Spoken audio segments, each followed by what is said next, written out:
Good morning. It's 8:08, and welcome to the Ward Scott Files on the voice of North Central Florida and News Radio 980 Gainesville, 720 Ocala, and the Villages. We're here every morning, Monday through Friday from 7 to 9 a.m. I'm Ward Scott, your host for the Ward Scott Files. We bring you hot-button discussions about local, state, and national issues in an informative and interesting way. And I promise you, if you tune in, you will not be one of the uninformed masses, because the truth is out there somewhere, and we aim to find it. We're a live call-in show with guests from all sides of the political and community spectrum. Our call-in number is toll-free 855-275-7612.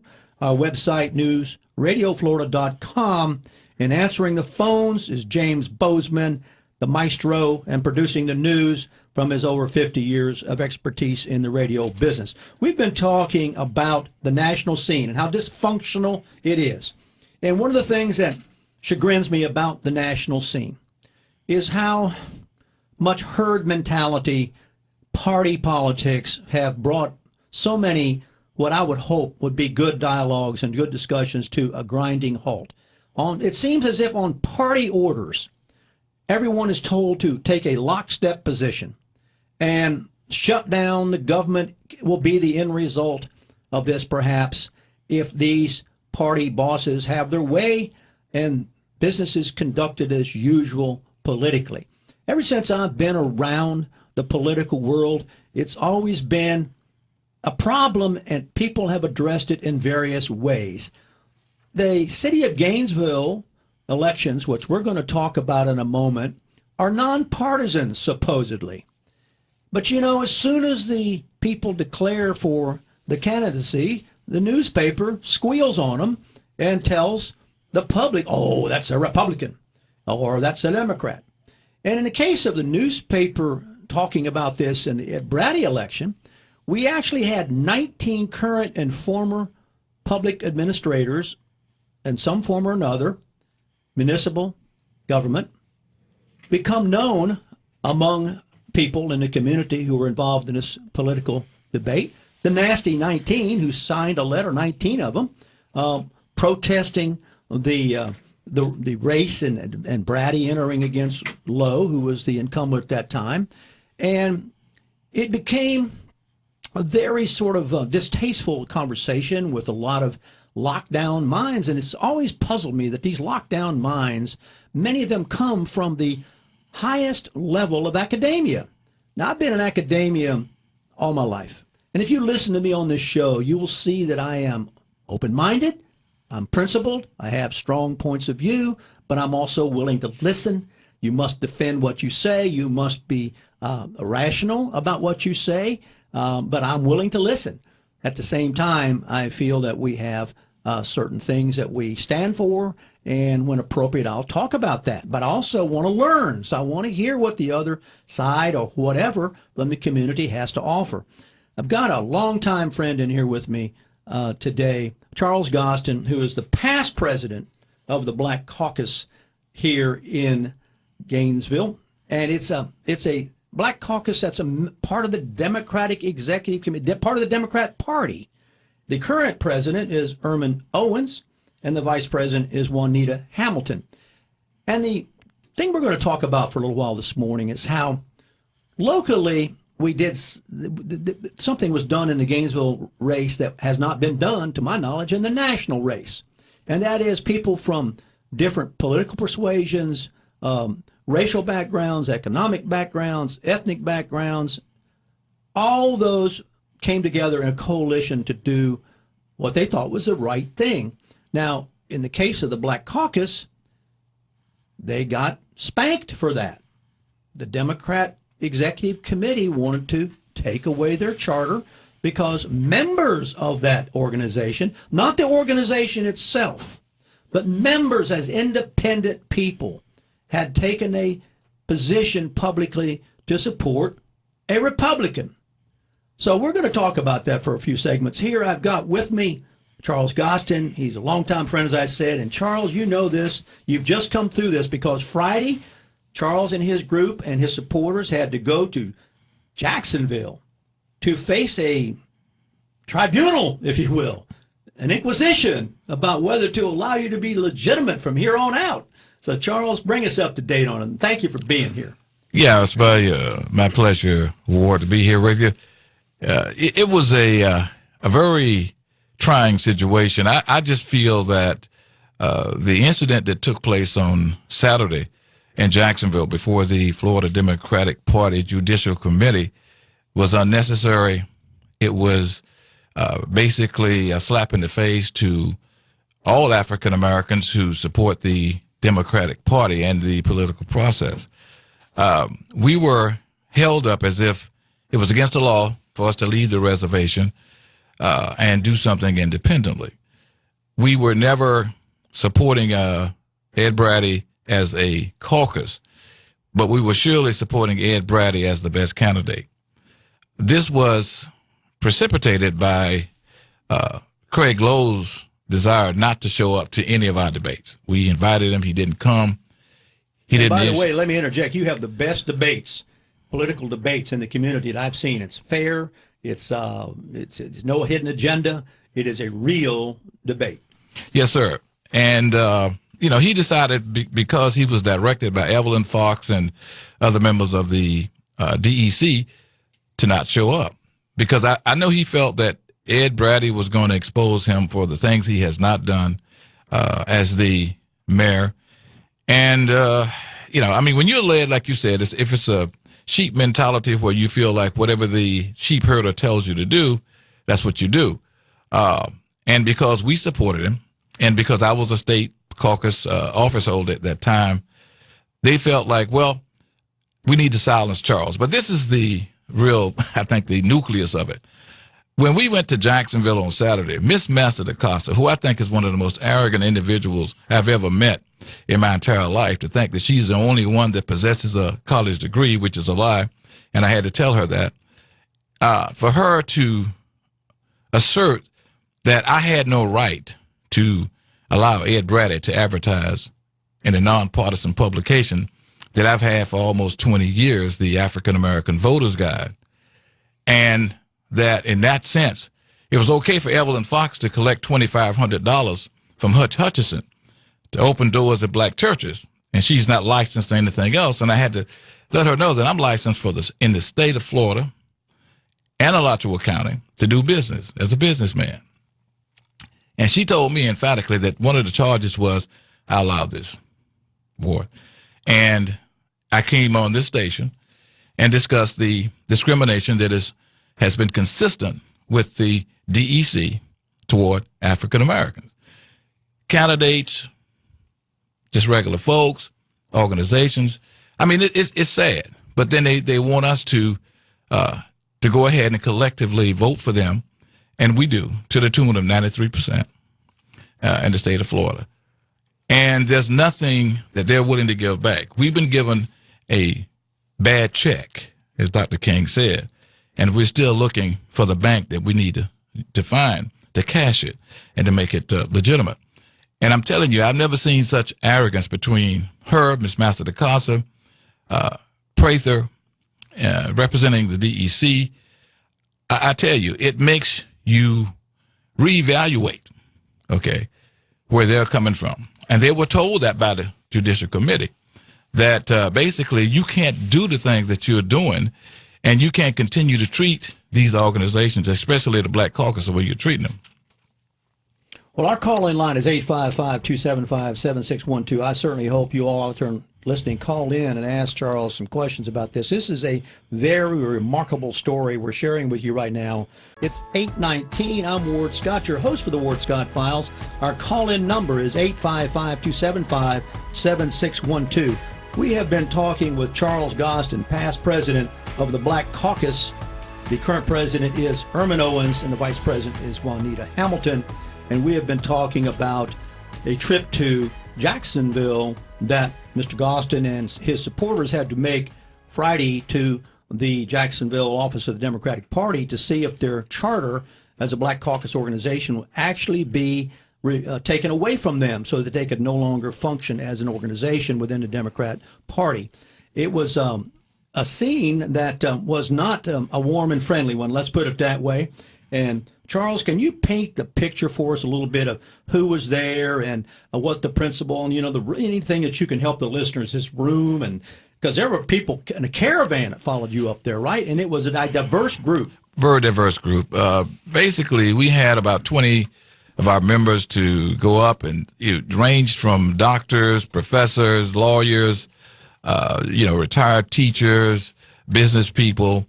It was what you would call a very, very good example of what diversity is supposed to look like. Now, for the DEC, they came up with only 3 people: Miss Master DaCosta, Mr. Prather, who's the current chair, and another gentleman who works with different Democratic campaigns. I don't know his name.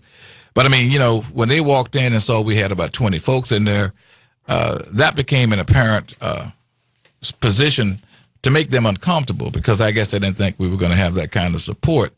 There was 5 judicial members that represented the Florida Democratic Party, and Ms. Master DaCosta began to verbalize her positions and why they wanted to take our charter, which was because I knew you and you have a conservative talk show. Really? I mean, did that come up? Yes, indeed it did. Oh, wow. Because I was friends with, Ward Scott, who I've known over 40 years of my life, and we've been friends all of this time. And why did I come on this show? And I've been in communications and radio for about 35, 36 years, and started out at the University of Florida. Was one of the first African Americans to have a show at, the university at 8:50 a.m.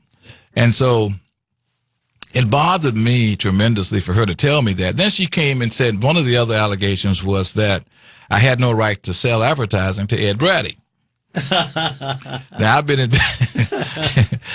in business for 35 years with Black College Monthly Magazine. It's a statewide and national publication. The African American Voters Guide that I developed because the Democratic Party did not see the need to provide information to African American voters about the candidates, whether they were Democrat, Republican, Independent, or whoever. And they have a problem with the fact that they want to marginalize African Americans, and we should do as they say and not be independent-minded individuals, and to subject ourselves to whatever they want us to do. And that's not happening anymore. That's not a recipe for success. We have never seen any redeeming qualities, any redeeming factors from the Democratic Party in Alachua County, because they get all the money. They keep the donors list. We never see it.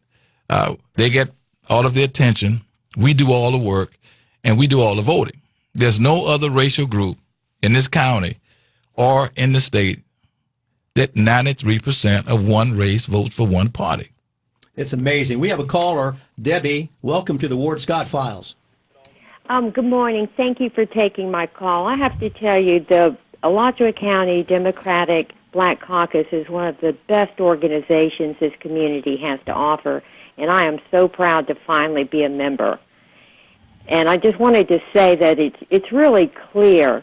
You know, the big thing that's really got the Alachua County DEC up in arms, they have put every bit of their political capital behind Pegeen Hanrahan's biomass project, the contract, and now the members of the DEC, the Black Caucus, are talking about it, and they want them to shut up. And these people are free-thinking, brilliant people who have every right to speak, and they want them to shut up and go back to their place.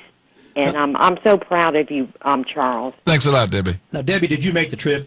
I think you did. Yes, you did. Yes, I did, and I was really hurt that Master DaCosta actually told a fib or a lie or whatever, tried to say that my sign belonged to the folks that she was trying to pull the charter from. Yeah, that's an interesting little scenario. You made the sign, and she felt that the sign was made by the Black Caucus? Well, she was filing that was an additional charge. You have to straighten it out, Charles, because I don't think that was the original charge that they had, but she added that to the list of charges against you all, that you had made a sign, Democrats for Brady, and you were holding it. Right, which I and was not. And it was your attorney, Ray Washington, they had to straighten her out at the end. But I'll go offline and let you all talk about it. Well, thank you for calling, Debbie. Our call-in number is 855-275-7612. We're speaking with Charles Goston, past president of the Black Caucus, and about an interesting meeting that took place Friday in Jacksonville, where there was an attempt by the Democrat Party to remove the Black Caucus charter and render them, I suppose, impotent and ineffective, and they failed in doing that. It's 825. So, Charles, take us up from there. Well, I mean, basically, we've got a long-term plan that has been put in place by the DEC, where they first removed the Honorable Bonnie Burgess, former mayor of the city of Alachua Ward, where you're from. She was the vice chair years ago. They saw where Bonnie was not going to be cooperative with what they were doing and the direction they were going to go in. And so they rigged an election, which they like to do. And they removed Bonnie by saying she was not qualified to run for re-election as vice chair. And they put Evelyn Fox in, who was totally no comparison to Bonnie at all, intellectually, as far as what she's done in politics or anything else. And that was a perfect fit for them. Evelyn Fox has parlayed that into being a so-called consultant for Democratic candidates. And like I said earlier, she has no license. She's not certified to do it. It's just because she's rubbed shoulders with other folks and gives her what she feels is the credentials to do so. And because of that, and because they don't believe that the Black Caucus is supposed to be separate, but they give you no alternative when you deal with the DEC. You know, they don't support what we support. They don't believe in putting real hard, fair people into places where they can make a difference for Democrats and just people in general. Because I don't think when it comes down to serving the community ward that it really matters if you're concerned about your citizens, whether you're a Democrat or a Republican or independent. You just have to be really committed to doing what's right to make people's lives better. And this is not what the DEC is doing. They are basically telling us that what you said earlier, and I have to reiterate it, that you walk lockstep with us. If you don't, we'll punish you. And I just don't like anybody who's arrogant, they're racist, and they want to tell me that we belong in the big tent, but they keep sending me and my people who look like me to the kiddie table and saying that's where you have to eat from because we have no place for you at the big table.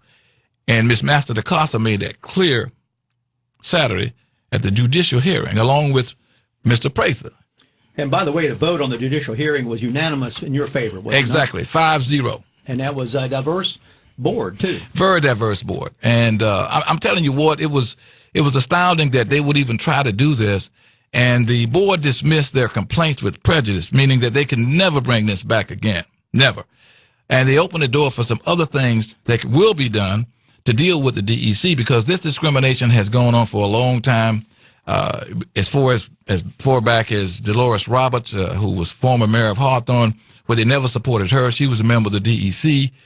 Bonnie Burgess, Barbara Sharp, they annihilated her. Evelyn Fox was the chief engineer getting Barbara Sharp out of her position on the school board, okay?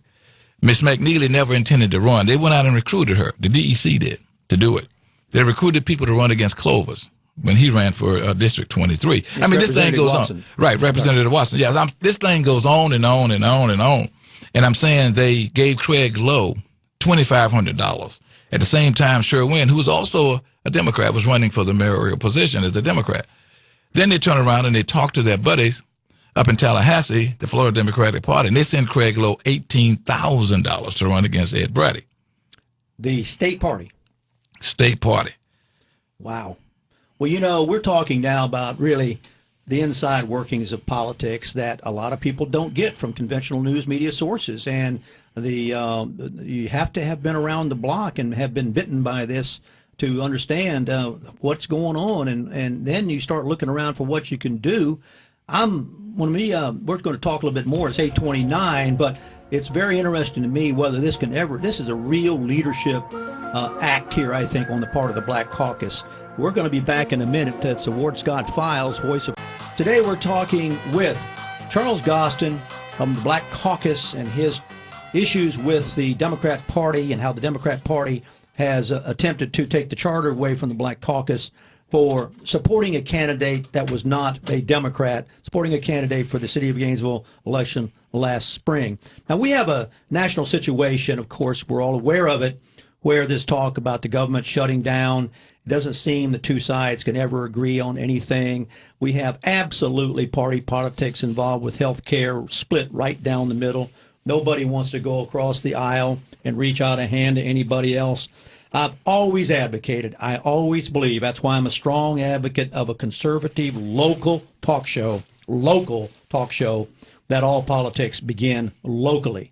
That what you see here is no different from what goes on nationally and statewide.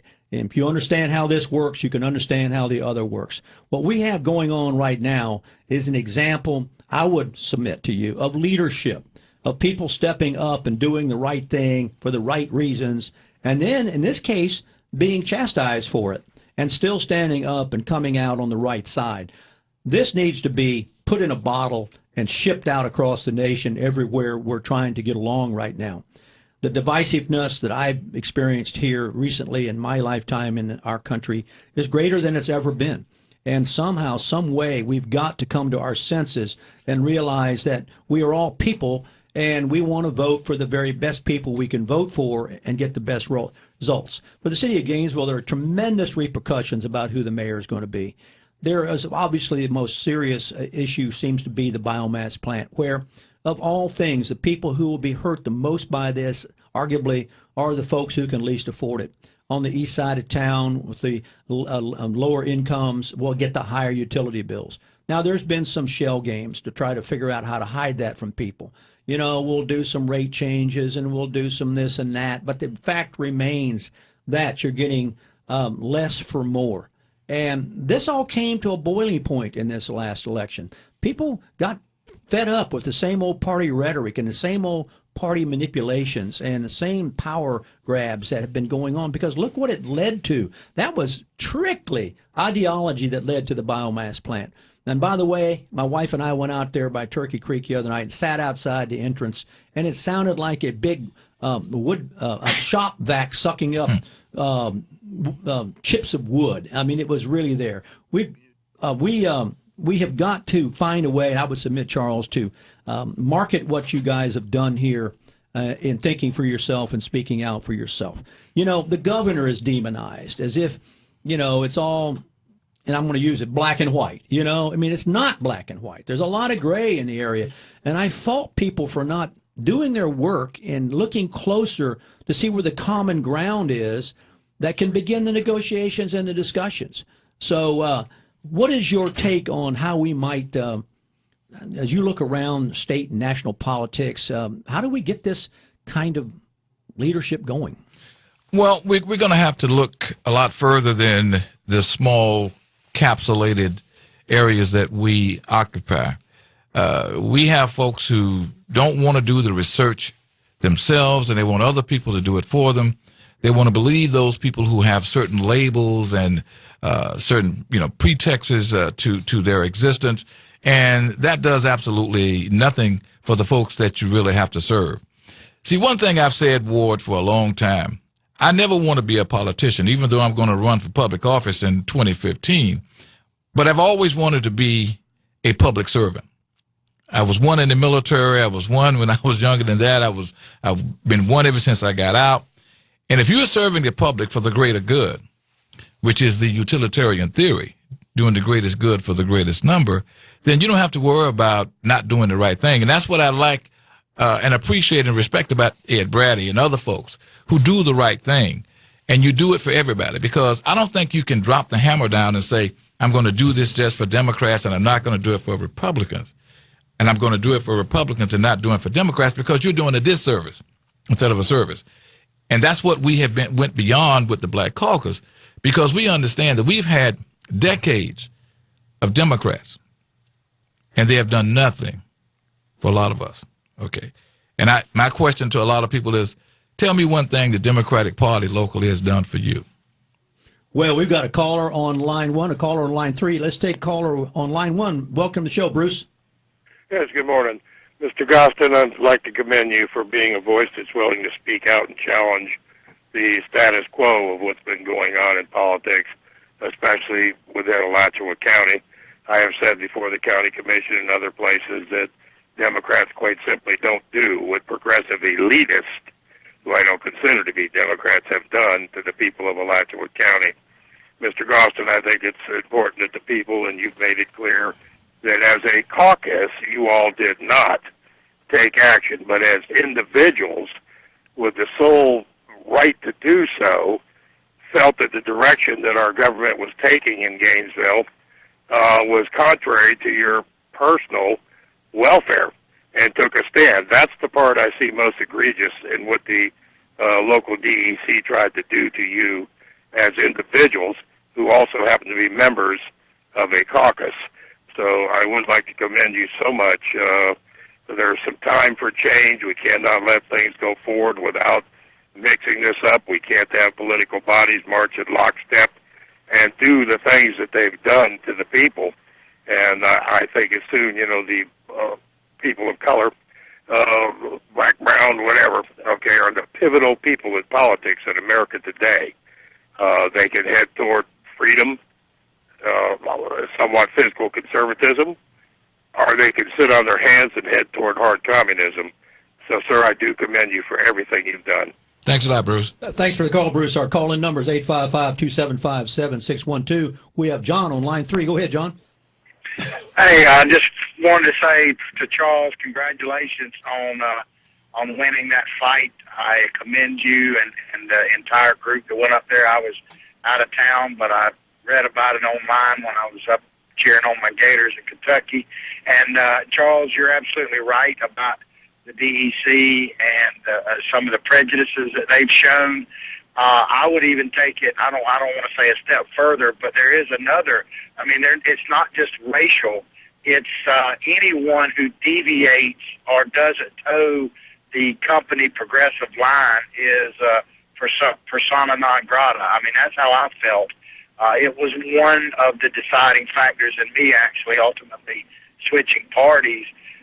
It wasn't because I think the Republicans are always right, because I don't think either party is always right. But here locally especially, I found that if you didn't have certain, if you just didn't toe the company line, if you spoke out for common issues like, business development, if you were for economic development, if you were for jobs, if you were for paying attention to the small cities and that Gainesville wasn't the only city in Alachua County, you were just completely shut out. And I know you and I actually worked together on the DEC many years ago, and it was not the same. People always talk about like my dad, but the DEC that he dealt with and the one that I had to deal with and the one that you're dealing with now, there's no comparison to the way they used to be. And I wonder what your thoughts are on that. And once again, I congratulate you on your victory. Thanks a lot, John. Thanks for the call. I mean, you're right. There is no resemblance to the DEC, because I tell people I used to be a DEC member, but it was very brief.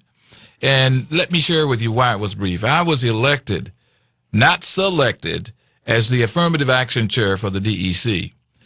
And once I found out what my duties were, which was to go out and basically solicit African Americans and other minorities to come into the DEC. Well, because I'm a people person and I communicate, hopefully, well, I went out and I recruited about 25 or 30 African Americans, women, Hispanics. And I was pulled to the side by one of the DEC so-called heavyweights and asked me, why am I bringing all these people in here? I said, well, I thought that was my job. Okay, that's what you wanted me to do. And obviously that was not what they wanted me to do. And so at that particular time, I quit in protest. And I had 3 more years on my position. And I saw right then and there that this was not the place I wanted to be. Okay. And this attitude has persisted. 90% of those folks in the DEC are probably good folks, but you'll never get to know them. It's those people that keep electing, recycling, giving them positions. And I mean, there's things within the party in Tallahassee that's got to change. And because this hearing did take place, we're in a very good position now to make some changes. And we're going to do that. One thing is this: what Evelyn Fox, Prather, Master DaCosta, and Terry Fleming did by sending that nasty to whom it may concern letter all over the state of Florida. We don't know where else it went. Could be on President Obama's desk or the DNC. It was slanderous, and it defamed our character, which has taken us years to develop and to get people to respect. There will be legal actions taken for that. So they need to get ready, okay? The DEC needs to get ready because they voted them in and allowed them to do this, and they've been knowing for a long time that they've done this. And I'm not going to sit back and continue to let Evelyn Fox run rampant and the rest of these folks through Alachua County and tell lies, you know, use symbolic annihilation to paint you in a bad light because you don't agree with them. And most of the thoughts that they have, Ward, is, like I said, is lack of leadership.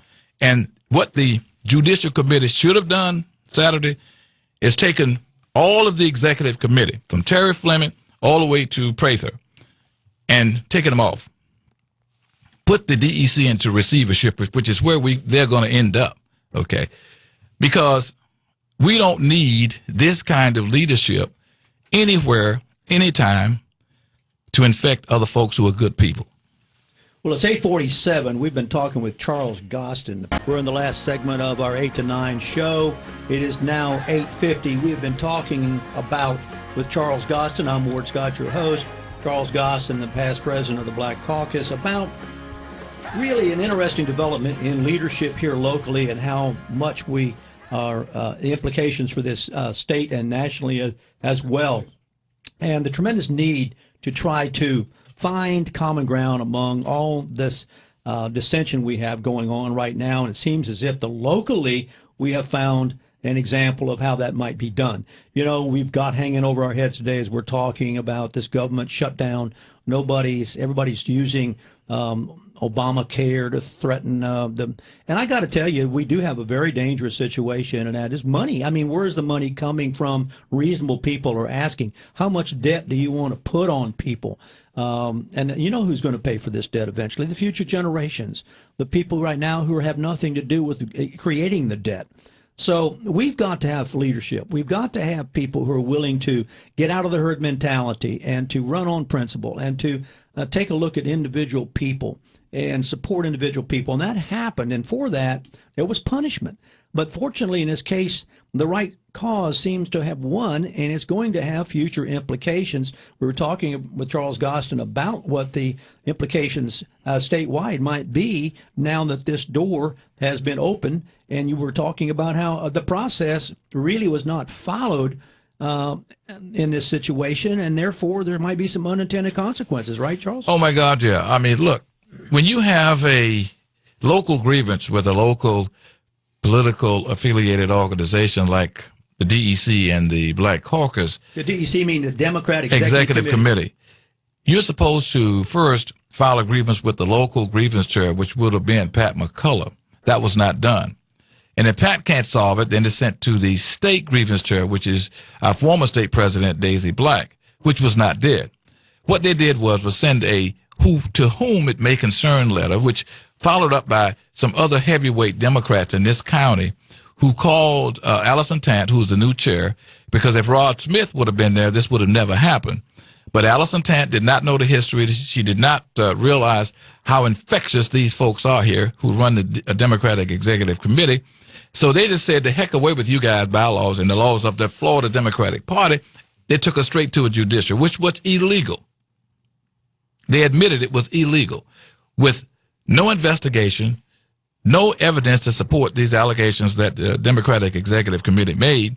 And when they came to Jacksonville Saturday for the hearing, they were made to look exactly like what they are, idiots.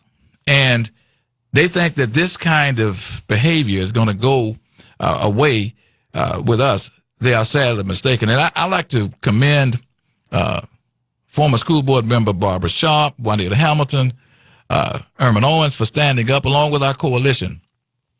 I cannot say how much I appreciate the coalition, and I love them to death because they sent a message, as well as what Ed Brady has done since he was elected, that we are no longer going to be the sheep, but we're going to be the ones who set the examples for what other people should want for their lives. And I'm proud of that, if nothing else. But like I said, there will be legal ramifications that will come out of this. And hopefully there will be changes on the state level because, I mean, I'm trying to figure out, like I asked the Judicial Committee, how does the DEC committee woman the chair, become automatic delegates when Black Caucus presidents do not? How do they get appointed to all of the nice committees so you can make changes? We do not. See, these are the kind of questions I need to ask. How do they get the donors list and get all the money, and we don't? But we're voting to the tune of 93%. And I'm saying right now, I'm sitting on a project I've been sitting on called the Political Minute, which is supposed to involve all kinds of different kind of peoples in different walks of political life. And all we need is a commitment and some money. So we can go on television and begin to educate our voters in Alachua County so that next time we don't even have to come close to what we saw in this last election. We can just elect the right person and move this city forward and this county forward. We don't have to take the Mike Byerlys and these other Hutchinsons. We don't have to take these folks anymore. Okay? They're not doing nothing for us. If we do it the way it's supposed to be done. Well, this, as I say, could be put in a bottle and taken around in a lot of different places if we could get the right dynamics. I still think that the political situation comes down to always in leadership and people willing to step outside and do things for the sake of the people, not necessarily always the sake of the party, although the party is such a necessary thing to get backing to even participate in the political game. You know, we have got to take a look at voting laws at some point, and it's very contentious. And we got to take a good hard look at that. And that's another situation where there's a lot of demonization. If you're critical of voting laws, then you must be racist. Charles, you and I know that's not the case. And yet that's been used again and again and again as kind of a political tactic to discount honest inquiry. Well, Ward, let me tell you what I feel about that. You know, basically, we can abide by the voting rights changes or the voting laws because if we have to get voter ID, which most of us do have, driver's license or whatever, you know, we can do that. If not, then we have a right to demand of the system to you know, make sure we can get that. So I like voter accountability. I do. I love it because I know that in a lot of races in Alachua County, you've got some really subversive people that are doing some really nasty things, okay? We just cannot get the victims of this voter fraud to come forward because they're afraid. But if they were not people who were afraid of what the repercussions would be, trust me, it would be another ugly situation in Alachua County. I really think I can't for the life of me see what's wrong with some sort of voter ID. That, you know, we have to provide ID everywhere we go. We've got, gee, many Christmas. We've got invasions of privacy on all fronts. It's not too difficult to imagine a misuse of the acquisition of all kinds of data that, you know, is not necessary for a lot of the reasons it's asked for. But in terms of being held accountable as a citizen, I think that's reasonable. I really believe we need to do. I was in a voter's line and I heard somebody say, "Oh, you can just show a debit card." I was incredulous. I mean, I've been around the block, and I said, "You show what? A debit card? A debit card is an ID?" I mean, crying out loud. I mean, so I'm for voter accountability. I know you are also, and I like the term voter accountability and what it takes to be accountable and be certified. That seems to be a reasonable thing. And yet, my point here is that criticize that and see what you get called. You know, you're going to be demonized. It's going to be used to divide rather than seek common ground and conversation and reasonable editorials in the paper. They jump to one side or the other because I guess the controversy and the stance sells the paper. But that's not the highest calling of the discussion. There should be, and you hit the nail on the head, it's the research that people don't do. I can't tell you how many very superficial conversations I hear over the airways from people who simply don't dig, who don't know what they're talking about, who, you know, if they just took a little time, developed a research team, and got some concerned citizens, they would get the information out there in a little more in-depth way than is getting out there now. So appreciate you coming by and talking with us because, and I want to make sure that those listeners know that you're not the 4As. Definitely not the 4As, okay? And to respond to that was, Ward, is this. I'm looking forward to Rodney calling me or calling Ehrman or calling Juanita. That's the president of the 4As. Exactly. Well, he's not the president, but he's de facto the president. Yep. And, there was absolutely zero support from that organization as far as what we went through. And we've always been supportive of them and the DEC. But this has proven to us that we have to change the way that we look at things and how we, embrace certain people. That's 4A's, the African American Accountability Alliance. Yes. Listen, we've been talking with Charles Goston, past president of the Black Caucus, who had a very important decision rendered Friday on behalf of the independent thinkers. I'm Ward Scott. It is now 8:59. You've been listening to the Ward Scott Files on the Voice of North Central Florida, News Radio 980 Gainesville, 720 Ocala in the Villages. We will be back here tomorrow at 7 a.m. Have a great day.